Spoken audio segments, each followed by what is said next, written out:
Hello guys, welcome back to my channel. आज मैं आपको बताऊंगी कि अगर किसी पुरुष को एसटीआई या फिर एसटीडी से वो संक्रमित है, यानी कि सेक्सुअली ट्रांसमिटेड इन्फेक्शन या फिर सेक्सुअली ट्रांसमिटेड डिजीज से अगर वो पुरुष इन्फेक्शन है तो उसे कैसे पता चलेगा कि मैं एसटीडी से या फिर एसटीआई से ग्रसित हूँ। क्योंकि बहुत सारे मामलों में क्या होता है कि आपकी बॉडी पे कोई सिम्टम्स नजर ही नहीं आते हैं।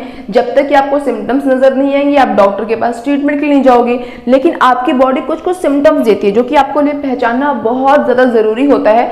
अगर आप उन सिम्टम्स को पहचान लोगे अर्ली स्टेज पे तो आपके लिए इलाज बहुत ज्यादा संभव हो जाए। क्योंकि आपको पता है कई सारे ऐसे मामले होते हैं जिसके अंदर हम सेक्सुअली ट्रांसमिटेड डिजीज को परमानेंटली क्योर नहीं कर सकते, बट अगर अर्ली स्टेज पे पता चल जाए तो कम से कम जान तो बचा लेंगे। उनकी जो जिंदगी जीने की जो उम्मीद है, जो सालें हैं, उन्हें हम इंक्रीज तो कर पाएंगे। इसीलिए आपको सिम्टम्स को पहचानना बहुत ज्यादा जरूरी है। क्योंकि मैक्सिमम केसेस में सिम्टम्स नजर नहीं आते, बहुत ही लाइट सिम्टम्स होते हैं, बट हमें उन्हें लाइट से लाइट सिम्टम्स को क्या करना है, समझना है कि अगर एक पुरुष जैसे कि एसटीडी हो गया है या फिर एसटीआई हो गया है तो उसे क्या क्या सिम्टम्स अपनी बॉडी में नजर आएंगे जिससे कि वो अपना ट्रीटमेंट जल्द से जल्द शुरू कर ले।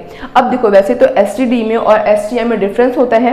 मैंने इसके ऊपर एक वीडियो बना रखी है, आप चाहो तो जाकर देख सकते हो। बट फिलहाल के लिए आपको जानना जरूरी है कि एसटीडी में और एसटीआई में अंतर होता है। ज्यादा जमीन आसमान का अंतर नहीं है, बट हाँ कुछ माइनर से क्या होते हैं, अंतर होते हैं। जैसे कि मान लो एचआईवी है और एड्स है, ठीक है। तो एचआईवी वायरस के कारण से हमें एचआईवी इन्फेक्शन होता है और उसके बाद जब हमारा एचआईवी इन्फेक्शन की वजह से पूरा शरीर का जब इम्यून नम खराब हो जाता है उसके बाद ही कंडीशन को हम क्या कहते हैं, एड्स कहते हैं।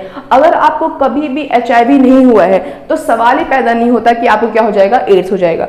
तो वायरस होता है, ठीक है, इन्फेक्शन होता है। इन्फेक्शन के बाद वो कंडीशन डिजीज में कन्वर्ट हो जाती है। ये कुछ माइनर से क्या होता है, डिफरेंस होता है। बट डिटेल वीडियो के लिए आप मेरा चैनल चेक कर सकते हो, वहां पे आपको पूरी कंप्लीट वीडियो मिल जाएगी। बट फिलहाल आज का हमारा मुद्दा तो ये है नहीं, मुद्दा ये है कि पुरुष पहचानेंगे कैसे कि उन्हें एसटीडी या फिर एसटीआई हो रखा है, वो उसकी चपेट में आ रखी है। तो देखो लिखा हुआ है सबसे पहले कि आपको सेक्सुअली ट्रांसमिटेड इन्फेक्शन या फिर डिजीज कैसे होता है, तो the sexual contact from other peoples, कि अगर आप किसी और पीपल से, किसी और इंसान से, व्यक्ति से सेक्सुअली कनेक्टेड हो तो उस कंडीशन से क्या होता है, एसटीआई या फिर एसटीडी होने का खतरा रहता है।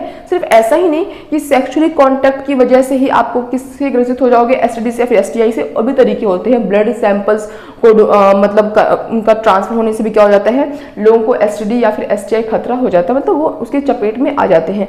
बस बहुत सारे लोगों का मिसकंसेप्शन होता है, उन्हें लगता है कि जूठे बर्तन में खाना खा लेंगे तो हो जाएगा, हाथ मिला लेंगे तो हो जाएगा, गले मिल लेंगे तो हो जाएगा। तो ऐसे नहीं होता। लेकिन हाँ कैसे होता है, सेक्सुअली कॉन्टैक्ट हो जाता है, ब्लड एक्सचेंज हो गया तो हो जाता है।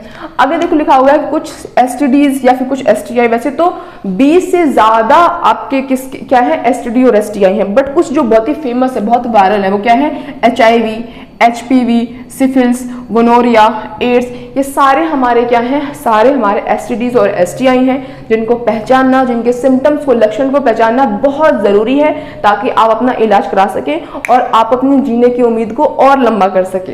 देखो आगे लिखा हुआ है सिम्टम्स इन मेल, ये क्या क्या सिम्टम्स पुरुषों में नजर आते हैं। सबसे पहला बर्निंग और इचिंग इन पेनिस, कि उनके पेनिस में बर्निंग सेंसेशन होता है, बहुत ही जलन होती है, बहुत ज्यादा इचिंग, खुजली मचती है, जो कि सिम्टम्स हो सकता है कि आप एसटीडी या फिर एसटीआई की चपेट में आ चुके हो और आपकी बॉडी आपको सिग्नल दे रही है आप तुरंत अपने डॉक्टर के पास जाओ वरना आपको खतरा हो सकता है। आगे लिखा हुआ अ ड्रिप और डिस्चार्ज फ्रॉम पेनिस, कि आपके पेनिस से ड्रिप यानी कि आपके पेनिस से डिस्चार्ज निकल रहा है। अब देखो एक तो नाइटफॉल का डिस्चार्ज होता है, नाइटफॉल का डिस्चार्ज हो रहा है तो इसका मतलब आपको उत्तेजना हो रही है, उत्तेजना होने के बाद आपको डिस्चार्ज हो रहा है, तो नॉर्मल डिस्चार्ज है, ठीक है।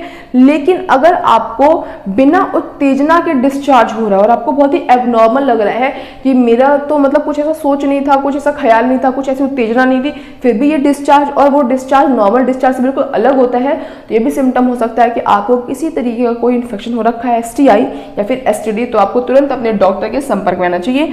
पेन अराउंड पेल्विस, आपके पेल्विस के अराउंड पेन होता है। सोर बम्स और ब्लिस्टर्स ऑन पेनिस, ये छोटे छोटे बम्स हो रखे हैं या फिर ब्लिस्टर, छाले, झलके जैसा आपको आपके पेनिस के ऊपर प्रतीत हो रहा है, ये भी सिम्टम्स होता है कि आपको एसटीडी या फिर एसटीआई हो रखा है, तो आप तुरंत अपने डॉक्टर के पास जाओ।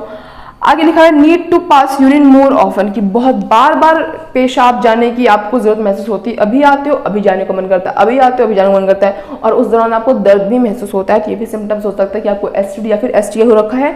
यानी कि सारे वो सिम्टम्स हैं, ये 5 सिम्टम्स अगर आपने रट लिए, याद कर लिए, देख लिया और नोटिस कर लिया कि आपको अगर ये सिम्टम्स नजर आ रहे हैं तो तुरंत अपने डॉक्टर के पास आपको जाना चाहिए। अगर आप में सिम्टम्स नहीं है तो वेल एंड गुड, बहुत अच्छी बात है, लेकिन ये सिम्टम्स जानना चाहिए कि कभी कभी फ्यूचर में ऐसी कुछ दिक्कत हो रही है तो कम से कम हम सचेत तो रहेंगे, अवेयर तो रहेंगे, जिससे कि हम अपना ख्याल रख सके। अब आगे बात करते हैं कि एक मेजर बात कि आखिर ये एसटीडी और एसटीआई किस वजह से होता है, कैसे ट्रांसफर होता है। देखो लिखा हुआ है कि they pass from person to person, another person from sex, sex के जरिए पास हो सकता है। Infection can spread through penis, vagina, anus, mouth, penis के जरिए भी, वजाइना के जरिए भी, माउथ के जरिए भी, एनस के जरिए भी, इन सभी चीज़ों से ये फैल सकता है। Pass through infected blood, infected blood अगर पास हो गया तो भी ये फैल सकता है। मदर में इन्फेक्ट चाइल्ड ड्यूरिंग प्रेगनेंसी, ये पूरा एक लंबा प्रोसीजर है जो मैं कभी वीडियो में समझाऊंगी। बट हाँ, अगर किसी कोई मदर है, कोई माँ है जिसको एसटीडी या फिर एसटीआई हो रखा है तो उसे जो गर्भ में पल रहा बच्चा है उससे भी खतरा होता है। तो आज की वीडियो के लिए बस इतना ही। मिलेंगे नेक्स्ट वीडियो में किसी बहुत ही इंटरेस्टिंग और इन्फॉर्मेटिव टॉपिक के साथ। तब तक अगर आपको मेरी आज वीडियो अच्छी लगी हो, इंटरेस्टिंग लगी हो, इन्फॉर्मेटिव लगी हो तो वीडियो को लाइक करना, चैनल को सब्सक्राइब कर देना और बेल आइकन को जरूर से जरूर प्रेस कर देना। That's all, bye guys.